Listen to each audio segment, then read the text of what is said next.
Namaste. Welcome to the Kundalini podcast. That was Zen. This is Tao. I'm Vivek Govikar. This is episode 9, and today I'd like to talk a little bit more about Kundalini as it relates to music, especially the chakras. This is a very important topic. As I've discussed before, vibration is the fundamental nature of the universe. There is no universe without some kind of pulsation that becomes reality that we perceive. Einstein famously said that nothing happens unless something moves, and that's what he was referring to. We are in a deep state of nothingness, and then there's a vibration. In religious traditions, such as Hinduism and many other traditions, this primordial sound has been identified as the root cause of all that emanates out of it, out of the divine consciousness, and becomes our physical reality. So that primordial vibration is also perceptible to us through music. Indian classical music especially is tuned, especially, pardon the pun, tuned to make your Kundalini process go smoother. So listening to an Indian raga is a formation of music where you take a scale, there's an octave, so 8 notes that go in a certain sequence. And that sequence is varied based on what chakra you want to activate. So Indian classical music is not just something that you listen to for entertainment. It's a beautiful way of entertaining yourself, but it is a great way of getting yourself closer to spirituality and divinity. What Indian classical music does to my Kundalini process is it allows me to get into a meditative state, and it allows me to be in a certain mood. Depending on what raga I'm listening to, I can be in a agitated mood where I'm excited, happy about something. I can be in a calm, reflective mood. And all of this also relates to the endocrine system and how it calms certain glands and activates others. And that is how the chakras are affected by music. So Indian classical music is closely tied to the Indian system of medicine known as Ayurveda. Ayurveda was a system that was discovered many thousands of years ago, before what we call modern medicine came around. And part of this therapy is also music and how you use music to cure certain illnesses. As with all ancient systems of healing, Ayurveda is a holistic system. What does that mean? That means it takes care of your entire being, your mental health, your physical health, your state of perception of the outside world, how you interact with the outside world, what you eat, of course, but also what you expose yourself to, the kind of music you listen to, the kind of people that you surround yourself with, the events you attend. If you're out partying in Las Vegas and gambling and, doing all kinds of things that are fun and partying, there's a element of that you can have in your life. But if that becomes your entire life, you're going on a downward spiral. There is many ways how you can, become an alcoholic, become a gambler, have a lot of problems, catch some kind of a sexually transmitted disease. Those things take you in a certain direction if you go on a journey. Other things, if you eat healthier, if you meditate, if you are devout and pray to a certain deity, you don't have to, but if you align yourself to that state of being, you go on an upward spiral. And music fits into it in the same way. If you listen to heavy metal, hard rock, and really jarring, discordant music, that's going to affect your process in a negative way. Now, I am a big fan of hard rock. I'm a big fan of Led Zeppelin and other rock bands, and I still listen to them.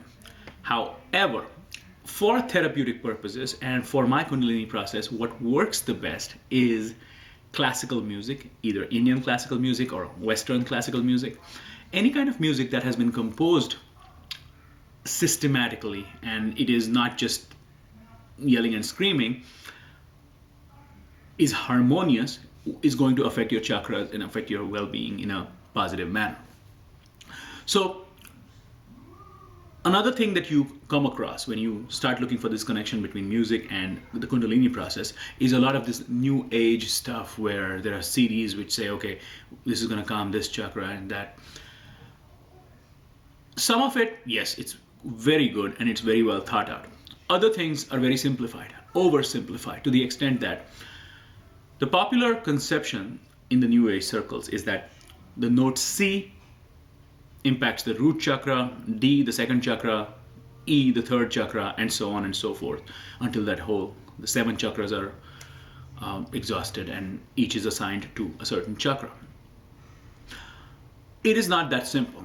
The Kundalini energy goes up and down. You have to have music that is well thought out by someone who has a knowledge of those chakras, their functioning, how they respond to different tunes, melodies, harmonies, and entire pieces of music, and not just one note.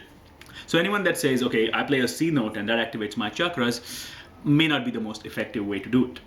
Now, on the other hand, if you have tuning forks that are tuned to certain chakras or certain notes, and you apply them to the chakras, that will be helpful because that is actual vibration that is being felt by your chakra, by your backbone and where the chakra exists, and that vibration will have a positive impact if the right tuning forks are applied to the right place. And there's a wonderful book called The Cosmic Octave by Kustu. That gives you an insight into this phenomenon. But what I have found is Indian classical music, especially if you do a search of classical music and ragas as they relate to different disease conditions, how to be healthier using ragas. And there's a whole list of illnesses that can be treated or help in the treatment of using this music. Now, this does not mean that you stop using medicine. That is not the idea.